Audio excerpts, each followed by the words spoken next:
Last 2 weeks na ng Encantadia at bilang pasasalamat isang espesyal na Fans Day ang inihanda ng cast para sa mga sumuporta sa kanilang programa.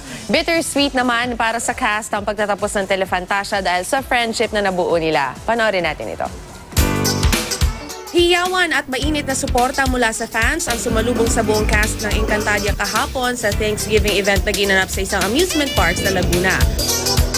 Ang mga sangre na sina Pirena, Alena at Danaya, taos-puso ang pasasalamat sa lahat ng dumalo. Feel talaga namin yung pag-welcome nila and yung pag-cling nila sa show that to the extent that they don't want it to end pa.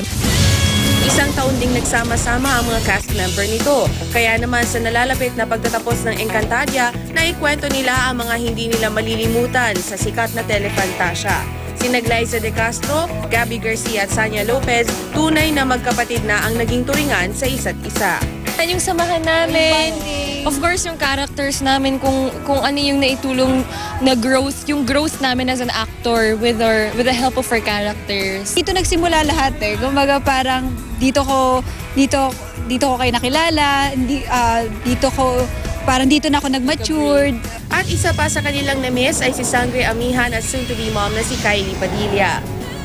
Si Kylie, matagal na namin nami-miss. Malapit na namin siyang makita. Oops!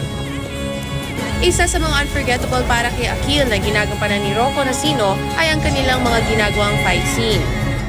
Mga fight scenes na tumulong akong gawin at syempre yung pinakaunang kiss ni Danaya at ni Akil. Mangiyak-ngiyak naman si Solen Yusaf dahil bukod sa pagiging pamilya nila sa set, ay ang kanyang karakter na si Cassiopeia mismo ang kanyang mamimiss. I think was the character ko mismo, si Cassiopeia. Parang na iba talaga from the original na Encantadia. At one time na naging super challenging para sa akin kasi yun mga malalim na Tagalog. Marami talaga akong natuto dito from cast member to staff to... Mas magiging madugo pa ang mga mangyayaring digmaan, kaya tutok lang sa huling 2 linggo ng Encantadia.